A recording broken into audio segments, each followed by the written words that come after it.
I know that I am a good lead, and this was not a chance that I was given when I was at my former job. And I realized if I'm gonna take a risk in my life and no one's gonna have the consequences apart from me, and the risks are to be taken now. Is designing for Metaverse different than regular architectural designing? There's no such thing as a metaverse architect. I'm not a saint, but I want architects to not to lose this train. And it's not like I'll be ever rewarded for that, but it's very unfair how we have been the underdogs the whole time, and some of us are proudly underdogs, but every brand wants to have a digital presence on Web3. Every brand, everyone. One of the reasons why we are doing this video is for an architect who is on the job to come out and say, hey, listen, there's something here. Another reason why I joined Wilder was that the contract, I made sure that there was no 100% exclusivity. This is something that in my former job, it was unthinkable. You cannot do anything outside that job. Hey guys, welcome to Blessedarch, and today on this channel, I am talking to Mariana Cabugueira. She's been a part of multiple videos on this channel, but this video is special. We talk about her departure from Zaha Hadid Architects and becoming a full-time Metaverse designer. It is an interesting and in-depth conversation. So without further wait, let's start. So hey Mariana, welcome back to Blessedarch. As you were saying, it feels like it has been ages. And at this point, I don't think my audience needs an introduction at all as to who you are. They all know you, they all love you. So welcome back. Thank you. I'm super happy to be back. Yay! Happy to be with your community as well. Hi community, Blessedarch community. Cheers. Alright, so today we're going to talk about something that a lot of people have been asking me a lot about. You know, you today have transitioned to becoming a Metaverse architect and creating some fantastic designs. And a lot of people wonder, how does that work? How do you do that? And so today I just want to dive deeper and just to people who want a little guidance. And I just wanted to get that from you. That's perfect, because I've had a lot of people, there's a lot of criticism and skepticism, which is obviously expected since it's something new, but there's a lot of people asking, how do I do it? What's a step-by-step? What should I know? What kind of software? So let's cover this for once and for all. So it's like how to be Metaverse architect. Let's go. All right. So before we actually come to Metaverse and what you're doing now, last we spoke, you were still at ZHA, and today you are the Metaverse director at Wilder World. So tell me about why and when did you decide to leave Zaha Hadid Architects? Okay, it's a good question. I think first thing that I think it's really important to say is that it was something that took me a long time and a lot of thinking to make that decision. It was not a light decision. It was a well-thought, long-thought decision. And when I was approached, it was somewhere around February, and I left in June. And I left because so late before, because I actually wanted to finish the project I was doing at Zaha, with all my respect. But what actually made me do it and take this risk was, there are multiple reasons, but let's walk them through them one by one. So one of the reasons was the role that was giving me. It was a leading role, and I know that I am a good lead, and this was not a chance that I was given when I was at my former job. And I always said, I know I'm a good lead, and also because you're a woman, it does take longer. And I knew it was gonna be a very long process until I was gonna get the chance of being lead. And being lead is not just managing, it's having a vision, believing in something, and believing that what you think is right should be tested at least. So I was waiting for that opportunity. That was the role that was given to me, which was, I was extremely honored by it. And then it's not a Metaverse architect, not a Metaverse company, it's a Web3 company. And Web3 company is based on an economy that's being developed right now, the blockchain economy and token economy. And so that means that it brings a lot of risks, economic risks. And I knew that, and I also knew that this was the right age in my life to take risks. And I'm a true believer that I've had to take at least one big risk in my life, and this is where you get big rewards or you get like big downfalls. And I realized if I'm gonna take a risk in my life and no one's gonna have the consequences apart from me, the risks are to be taken now. I'm 34 and I'm a woman again. So the risk was now, and that was my biggest chance. And then, not gonna lie, the financial proposal that came to me was completely different from the kind of salary that I was getting. Absolutely astronomically different. And this is not just because architects are really badly paid everywhere, specifically where I was, but also because this is a new economy that has less filters. So you share the profits from this type of architecture, from this design, with less people. So there are no engineers, there are no consultants. So right now our projects we get 10% as an architect, because then you get all the rest of the money to you split it through all of these consultants. On Metaverse, there's nothing like that. So it goes directly to architect client. So that was pretty well reflected on my salary, on the salary that was being proposed. So I was also had to have that in consideration. And then one of the biggest reasons was Metaverse is being designed. Metaverse or Web3 spaces are being designed. They will be designed. They are going to happen. It's not like we should fight against or not. It's not about that. It's like no one fought against Twitter or against WhatsApp, right? And they have their own environments. Metaverse is the same, but it's a 3D environment. So it's going to be designed, and it's not going to be designed by architects if architects don't get involved. And architects are the one who know how to do spaces, and we learn how to do spaces. That's our academia. And I'm a true believer that this should be for architects. And I also know that I have a presence on social media, and I knew that this was someone who has a microphone saying, listen, there's a door for us, and this is for us. Let's take advantage of it. So I knew it was going to be a good decision as an architect. So all of this combined, and it took me some time, and I thought, I think it's now. I think the risk is to be done now. And yeah, let's do it. And then I was finishing a very big project at Zaha. I was finishing Tower C, and it was a project I was working for a year and a half or something. So I knew that it was only in 4 months the project was finished. So I felt like I had the responsibility to live with respect. So I asked the CEO of the company if I could join 4 months later or 3 months later, which is very risky. And he said the good things happen to those who wait, and they decided to wait. And I finished what I had to finish at Zaha and finished the project and left. Well, that is incredible. And that is true about risks also. This actually reminded me, we actually did speak, I think, right in June or just before June, because the last time we spoke, I had quit my company and I told you that I'm taking Blessedarch and doing that full time. And then the last time we met, you told me that you have finally decided to leave Zaha. And that I remember when you were leaving, you were taking the big step. Yeah. So, but yeah, it's important, especially when you are young, you can, as you said, you can bounce back easily from anything that happens also. So it's a good time to sort of just try different things out there, take the risk, and, explore. This was a clear, it's now or never. It was a clear one. Yeah. It was clearly presented, and it would be a huge missed opportunity for me. Yeah. Professional one. So then. So let's also talk about where you work now. So now you're a Metaverse architecture director. One, tell me about this new position, and also about you, as you said, Wilder World is a Web3 company. So tell us a little bit about the company itself and what are the kinds of things that you do there.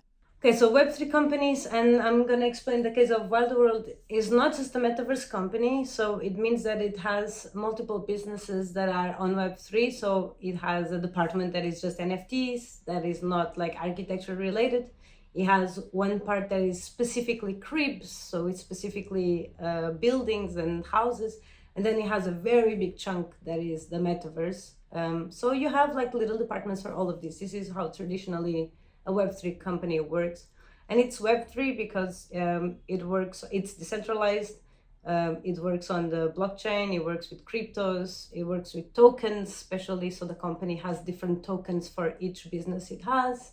Each token equals a different kind of crypto. So all of these are big risks that are challenging this economy that is the blockchain economy.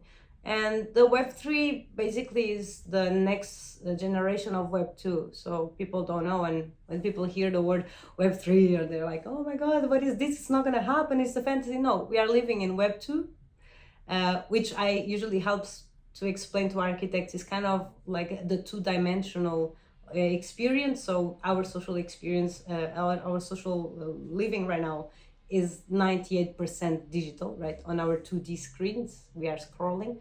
And then Web3, I usually say that it's just a three-dimensional space of that. It's a very normal transition from one to the other one. So they are doing that. They are on that kind of www World Wide Web, which is the 3 one. I'm part of the department that does the Metaverse. It's a lot of people. So some are designers. They are not more designers than they are game developers, and game developers are like engineers. So they're kind of testing the designs, testing the polygons. More important than that, they are responsible for gameplay, and gameplay means, can my character lift an arm? Can my character climb up buildings? And they are coding all of that, which is a lot of work, and it's a very bright team.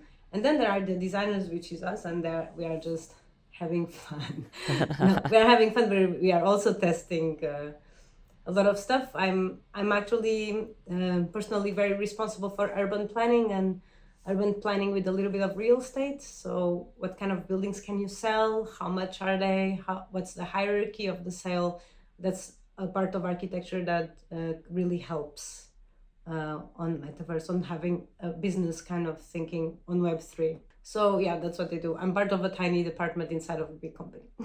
All right. So is there a difference between what you were doing at ZHA and what you're doing now? Like from a design standpoint, is designing for Metaverse different than regular architectural designing? They are very different approaches, and it's very subjective. So some people would like to take full advantage of it not having gravity, for example, or going very abstract. It's a personal decision to go either way, either extremely realistic and more conventional, or going very abstract. There's really not a recipe, and there's nothing that is right or wrong. I would say that personally there's a very interesting strategy on having an hybrid between something that is challenging the gravity, for example, but it still has its feet on the ground, because we are architects, we can still sell it and we can still make it possible. So if you can hybridize your building to something that one day you can actually make it buildable, I would recommend that, because it really optimizes our time. So I like that in between. The difference between this and what I was doing at Zaha is that I can defy more the gravity, of course. There's a style at Zaha that I really appreciate, and I always have, even before I was at Zaha, that I wanted to move forward and to be part of this Web3 design, and I hope to be bringing it as well. But at the same time, we also need to take the step after that one, otherwise it's not challenging, right? So you need to reinvent the actual design. And that's something that I say to the team every time, which is, we are not doing the same, we are doing the step after this one. What's the step after this one? That's the whole point. I mean, we all had this Zaha teaching, and it was incredible for all of us. But the responsibility is, what's next? What's the next step?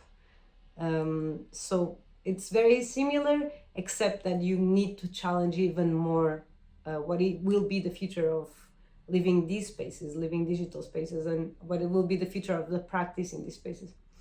So yeah. So today, do you still plan to, now that you've transitioned into a Metaverse architect, do you still plan to construct things in the real world, like brick and mortar architecture, or are you planning on exploring Metaverse and the possibilities that it offers? No, listen, I think something that architects need to realize before criticizing is understanding the potential of it. And there is a huge financial potential here. Apart from the responsibility of having to be the ones designing it, there's an opportunity that is huge, financial opportunity that is beyond what anyone can imagine. Financial opportunity. every brand wants to have a digital presence on Web3. Every brand, everyone. And if we want to miss out on that, yeah, feel free to miss out on that. But one of the reasons why we are doing this video is for an architect who is on the job to come out and say, hey, listen, there's something here. And I believe that you don't have to radically join Metaverse like I did. I did it like a full-time job because I want to learn from the best. I think it's Wilder right now. But you can hybridize, and I recommend you sincerely to hybridize your practice and have a foot on the physical world and have another foot on the virtual world, because the virtual one will give you the revenues that the physical will not give you. And it's instant. It's something that it starts and finishes and you deliver in a short amount of time. And it's a revenue that will give you what I call the bread and butter of an office, and probably will feed the projects that are physical, that are usually big heartbreaks for any architect. So that's my whole goal, is to actually save the money that I'm earning here, which is quite good, and to open my studio where I can have a foot on one side and then a foot on the other side. Also, another reason why I joined Wilder was that the contract, I made sure that there was no 100% exclusivity. This is something that in my former job, it was unthinkable. You cannot do anything outside that job. And Wilder, since being on a digital environment, whatever you do in the physical world, you own the copyright. So exclusivity was really important to not have exclusivity, because then you are free to follow your designs outside. And I think that's how it should be anywhere else. So hoping that this grows and becomes a studio, and actually I can afford to pay salaries and keep a foot on each side 100%. Well, we'll be excited for that day because we know, of course, it's coming. We all know it. And and we'll be creating some fantastic stuff. All right. So for our next question, my question, what I'd written down was, how can a designer become a Metaverse designer? But I want to read out something that you had sent me, which I think is a message that you had got. And it's an amazing message that starts off talking about your work. And then it goes on to say, your recent success in the Metaverse is so amazing that I have started developing an interest of learning about it more. I was wishing if you could give me some insight on how basically I can work as a Metaverse architect. I have read so many blogs, watched your videos and other delegates of the field, but I want to understand a clear path for joining Metaverse as an architect. As of now, I'm skilled in Rhino, Grasshopper and Maya as modeling tools, but I aim to gain complete skills required in tools for becoming a computational designer in the Metaverse. She said she was into game, or what did she say? She said, not into gaming. She wants to become a Metaverse Not into architect. gaming. Yeah, not into gaming. Okay, that's kind of fundamental. Yeah. Okay, first controversial thing to be said here, and probably it's 2023, so I might be wrong in 2024. There's no such thing as a Metaverse architect. Okay.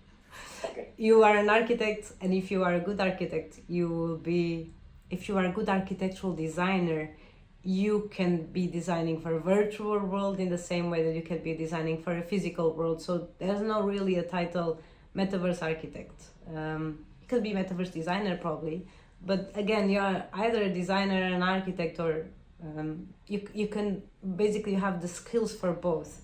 So I would refrain from saying Metaverse architect. You are an architectural designer who is interested in designing for a virtual world. So I think for architectural designers, what you need to think is, are you interested in doing the designs that are going to the virtual world, or are you interested on the gameplay side of it, which is really cool? And we do a little bit of that in a normal office. We do a lot of archivists, and we also do a lot of rendering, and we do a lot of moods, and we do a lot of storyboards and mood boards, and gameplay has a little bit of that. So I think you should understand which one do you want to go. Do you want to be the side of the design side, or do you want to be on the gameplay side, and you are actually building the environment. So it's in the gameplay side that you're saying the environment actually comes in. Yes, the environment happens on the gameplay. So what happens on the other side? Designers like me, I'm Okay. designing buildings, and then I collaborate. I work with someone who's building the environment. It's almost the same as working with an engineer, but this person is also testing like clouds, fog, and sun. Oh, so But then they take your design and they sort of convert it so that it can be Exactly. one can navigate through it. Yeah, because we don't have the same knowledge as they have to apply shaders. So shaders is materials, and we are not great at that. It's not our job. So it's kind of what engineers do. So how many bricks do you need for this wall? And in case of a digital is a map. How many bricks does a map need to look realistic? And applying shaders and applying materials is almost like the work of engineers that architects don't really do. We do a bit of panelization, and they do it as well. But it's a different side. So you need to understand which side do you want. If you want to stay on the environment side, on the gameplay side, on the shaders side, shaders is a fantastic job actually. I have an architect who left Zaha to develop shaders, which is materials, like really different materials, beautiful materials. So if you want to stay on that side, I recommend you to look at Unreal Engine. A lot of people say Unity. Between us, I think Unity will be obsolete because it's not really catching up. But then again, personal opinion. Unreal Engine will take off, especially for Metaverse. 1,000,000,000% is for free as well, and you have loads of tutorials online. If you want to stay on the design side, this girl has the whole package. So you have Rhino, you have Grasshopper, you have Maya. I mean, that's it. Just design it. The whole question is, how do I start? I've done a very good podcast episode, and I think you should listen. It's from an architect from Voxel's Architects, and they are also like designers who just joined and decided, let's start real estate on the Metaverse. And they're very clear. He's very specific on the step-by-step of what you do. So how do you approach brands? How do you bring your designs to a Metaverse platform like a Decentraland or Sandbox or Mona?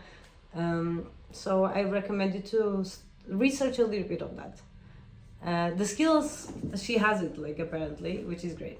Then somebody has to partner with somebody who has the knowledge of Web3 or a Web3 platform to create this sort of things, or they can just learn on their own, get on a platform, and then just start creating stuff on their own? I think learn on your own the business side and the Web3 side. Partner up with someone who's doing the shaders and who's doing the gameplay. Or if you like the gameplay, partner up with someone who does the design. Yeah. You need both together. It's like needing an engineer and an architect. You really need both. So if somebody and just, if somebody listening wants to do it, so they sort of start dabbling in the same way as you start dabbling in something new while you still have your job and you're doing what you do, but you start dabbling in something new and you get better at it, doing more at it, and then sort of. I mean, it depends on your contract. Because a lot of people, yeah, of course. It depends on your once contract. an exploration, you can start doing it. Because a lot of people would start thinking, that they would straight away jump into, designing digitally. And I'm just thinking that right from the start would not start supporting you financially, right? Yeah, not right from the start, but it will be way sooner than in opening an office for just physical architecture. You'll get the revenue faster. So, and for example, the guy I was talking yesterday or 2 days ago, they jumped like straight after. Straight. Okay. They were like, okay, let's start doing projects that are specific for a brand, and I got like a WhatsApp thingy. And let's reach out to a brand, show the project and say, listen, we can put you on a digital platform, just tell us what you want. And it's that easy. Yeah. It's that easy. Because we are architects, we have billions of buildings that we never, buildings are unbuilt, right? Like 3Ds are unbuilt. It's for our profession. It's like tailored for our profession. So yeah, I would just pitch it. Create one and pitch. That's interesting to hear. All right, you touched upon it, so I want to talk about it as well. You started your own podcast. It's all about the metaverse. So tell me a little bit more about it and some of the guests that you've had on. So first of all, it was very challenging for me because I'm not like you. I'm not an extrovert. I'm really not an extrovert. So I'm very in my not comfort zone. People assume that about me. I am also not, quite honestly. No, then why you a YouTuber? I am confident. I'm talking to a camera, Mariana. You're not. You're meeting like new people every week. Now I've gotten used to that part at least. Just meeting new people. Earlier I used to be very nervous about it. Okay, I'm a bit like I'd rather not to be bothered much. I mean, approached, but I'm very out of my comfort zone. But it was a proposal that the company did to me. They said that I had good communication skills and I go very deep in the topics. Almost every topic I go a bit way too deep. So they wanted me to run it. They asked me, do you mind and are you interested to run this and have different guests that are architects and artists? And to be honest, for me, the agenda really fits my agenda because I'm not a saint, but I want architects to not to lose this train. And it's not like I'll be ever rewarded for that, but it's very unfair how we have been the underdogs the whole time, and some of us are proudly underdogs, but I think that is an opportunity for architects that we are missing out on just by being too skeptical. So I thought, okay, let's do the podcast, and I'm just gonna bring architects in to explain to other architects why, how, especially how, and what are we doing. So I thought, okay, let's do it. I'll take the L. And I must tell you, before I'm like, oh my God, why am I doing this? Every time before an episode, I'm like, why did I accept? I'm terrible, but maybe I'm not that bad because it's when you're doing it, you're happy, right? Because it's topics that you like. But I'm very outside of my comfort zone, I must admit. But in the meantime, I'm creating very big connections, and more than that, it's really interesting to hear what everyone says, and maybe something that you found as well as a YouTuber. There's a lot of patterns and things that they have in common that is very interesting, and especially till now, what happened in COVID, and I've had 10 guests so far, was actually a pivotal moment for all of them. They don't know, but when I speak with them, they all say, so during COVID, I had to reinvent myself, or I had a lot more work than I expected, or my work stopped, so I had to do something. For all of them, the lockdown was a pivot. And then the topics are great, and they are very successful people as well, and then we all get to meet after, so yeah. It was good. It's outside of my comfort zone, but I'll keep doing it. But it's actually very interesting, and of course, an advice, it just gets easier over time. You get used to, you might not be completely comfortable doing it, but that going in and going out of the element just becomes much easier over time. Yeah, exactly. I also felt a very big difference from every time I do it, huge difference. Yeah. And by the way, our first interview also came out during COVID. My channel started booming during COVID when I started creating a lot more content during that time. COVID really did shake up the world. It was pivot, it was a game changer. Okay, coming back to becoming, I won't say Metaverse, I would say Web3 designer. Oh my God. Do you think there are more and more jobs being available for designers and architects who want to build the Metaverse? Yes, I think it's increasing our jobs, by a lot.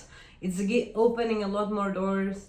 We knew that architecture was already so full and everyone wanted to be an architect. There was no work for everyone. And what Metaverse is bringing is literally giving a very good opportunity for people who are architectural designers, which I am. So it's kind of opening a billion doors, and they're more than just opening doors. They're saying, listen, we don't have a hierarchy for now, you're gonna start the hierarchy. And this is a completely different thing than joining a profession that is one of the oldest profession in history, civilization, which is being an architect. And now they are saying we are starting this from scratch. You create a hierarchy and you start it. So I think it's undoubtedly opening more doors than actually closing them. I have a bit of a controversial question. Yeah, do it. So, when you say it's also opening more doors, I want to ask you, during history, like all throughout history, there have been architects who've been self-taught, right? They haven't gone through a formal education system. Today, then architecture education is a very formalized education all over the world. To become a Web3 designer,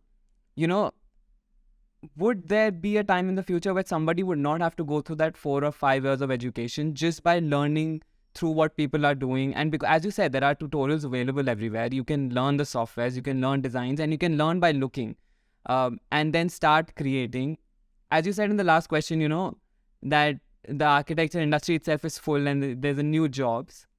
But then would it also just be open to anyone and everyone and not just architects? It's a very good question, and actually on my podcast I don't ask it like that. I just ask the people I'm interviewing, I ask, do you feel like the academia knowledge that you have contributed to the job that you have now? And they all say, I only do what I do because I learned what I learned back in school. And okay. I truly believe in that the reason why I'm here and the reason why I kind of went a bit far was because I have a very strong academia background, super strong, like too strong at some point. So in reality, my school was a very big contributor to what I do today, to not necessarily my skills, but more on my mindset and what I had to learn and what I had to study. I think that there's a lot of architects these days are like Tadawando. They are good architects. They never did the architecture school. And they are still good architects. And sometimes that happens. But I really believe that a person who knows how to drive the future and a person who knows how the future should go is a person who mastered what happened in the past, is a person who knows exactly how the past happened for many reasons, and one of them is to avoid making mistakes and repeating mistakes. So the past and the architecture of the past is something that comes from your academia. If you know it and if you know your history, you will most likely avoid history repeating yourself, and probably you will be a good stepping stone for what the future should be. And this came from my academia. But then again, anyone can design these days. Yeah, I mean, to that, some people might also say, as you said, it is an advice that really works in the real world. But again, all of the past is in the real world, like the physical world. And exactly. The Metaverse, the Web3 is like a new world altogether, no rules. You can literally do whatever it is that you want to. So I think you still learn a lot from, especially social structures from the past. So you know already that the courtyard building, and I'm giving an example, doesn't work. So why would you go on Web3 and create a courtyard building? It's that kind of thing. It's knowing what worked and what really did not work and not repeating it. Okay. So that kind of, I think it was important. What would be your advice to someone who wants to design for the Metaverse? I think we've discussed trinkets of it throughout the whole talk, but if you wanted to give one more. Hey guys, so I paused the video right here because I'm doing a bit of an experiment and I want your help. So you see the voice that you've been hearing of Mariana is her original voice, but there is also an AI enhanced voice available. It's a new Adobe software that can help enhance voice. So I tried that out. I finally decided not to go with it. But in this last part, since this is the last question, now I'm going to play the AI enhanced version voice of Mariana. And in the comments, I just want you to tell me which is better, the original voice or the AI enhanced voice. All right, let's go. I think that, first of all, if you're leaving your job for this, be mindful and be very much aware that it's a risk, and just embrace the risk. If you have the right age and if you're not depending on if you don't have so many people dependent on you, just take the risk, but be mindful of the risk and own up to that. If you are thinking about hybridizing your job with Web3 design, I really recommend that. Give it a go. We have nothing to lose. So my recommendation would be either getting a team. I like teams, to be honest. So get a team, collaborate with someone who does gameplay, someone who works in Unreal, find a brand that you think that you have a good potential to pitch to, and say, whatever brands, like whatever store, and say, hey, can I make an installation for your brand on the digital world? It's so simple. And then you have to decide who is buying the land, because it's a bit like normal real estate. So you decide if the client buys the land or you buy the land, and you have your building online, and then you just test it. So it's easier than you think. It will get more complex with time, unfortunately, but now that it's easier than you think, I would definitely recommend everyone to give it a try. And that was the AI version of Mariana's voice. Let me know which one did you like better. Did you like the AI enhanced version, or did you like the OG voice? I'm going to switch back to the OG voice now. So if you want, you can compare it like that also. Just let me know which is better for future interviews, so I can know how to make better content. Perfect. I think in today's video, we've covered a lot about the metaverse, a lot of questions people had. But I just feel like this is not the end of our conversation about the metaverse. I feel like... Not. This is like the beginning. Yeah. We're not even scratching the surface, I think. True. I know there'll be loads of questions that people have. I know the field would evolve over time.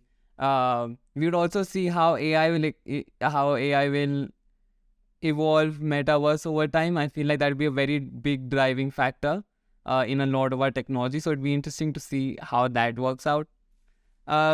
But yeah, thank you so much for taking out the time today, Mariana, and coming to Blessedarch and telling us everything about the metaverse. Thank you, and again, for everyone who's watching, if this is 2024, don't bother. Pass to the next video. It's really, when you're really working for something that is really at its forefront of technology, it changes so fast, like so fast. What you're saying probably makes no sense in 2 years, and it's a good thing. It means that it's evolving. But yeah, let's see how it goes. Maybe we will have fun watching this. If you're watching it in the future, comment below from the future and tell us everything that was wrong in this video. Tell us down below what was wrong. Everything that changed. Alright, thank you so much, Mariana. And that was it, you guys. That was my conversation with Mariana. How did you like it? Let me know in the comments below. Also, do tell me which voice you liked better, the original or the AI. If you like this video and would like to help support this channel, there are multiple ways to do so. One is Patreon, one is channel memberships, and then is PayPal. You can also opt for Super Thanks, which is the newest way YouTube lets you support creators, where you can donate a specific amount for one particular video, letting me know that you like that video and would like me to create more such content. Thank you so much for watching this conversation. Let me know your thoughts about the conversation and any questions you have for Mariana in the comments below. I will see you guys soon with more such content. Until then, bye bye.